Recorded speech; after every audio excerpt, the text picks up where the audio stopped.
চুয়াডাঙ্গা জীবননগরে যুবদল ও ছাত্রদলের কর্মশালা অনুষ্ঠিত হয়েছে।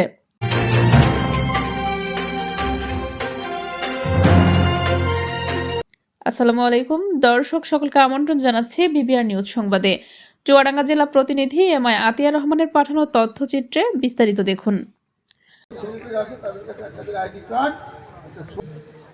এর বাইরে জামাত ইসলামের নির্দিষ্ট মহিলাদের সালাম দেবেন, তাহলে কুশলাদি জিজ্ঞেস করবেন, জিজ্ঞেস করে।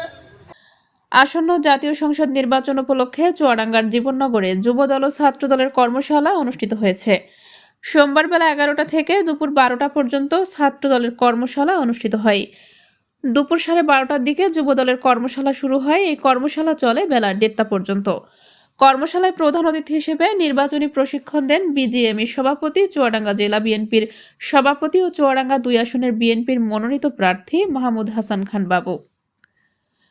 এ সময় উপস্থিত ছিলেন চুয়াডাঙ্গা জেলা বিএনপি সাংগঠনিক সম্পাদক খালিদ মাহমুদ মিল্টন, জীবননগর উপজেলা বিএনপির সভাপতি আনোয়ার হোসেন খান খোকন, সাধারণ সম্পাদক শাহজাহান আলী, সিনিয়র সহসভাপতি আবুল কালাম আজাদ, জীবননগর উপজেলা ছাত্রদলের আহ্বায়ক জিলুর রহমান, সদস্য সচিব মোহাম্মদ মোকসেদুর রহমান রিমন, যুগ্ম আহ্বায়ক গোলাম রাব্বানী, জীবননগর ডিগ্রি কলেজ ছাত্রদলের সভাপতি রিঙ্কু, সাধারণ সম্পাদক ফরহাদ।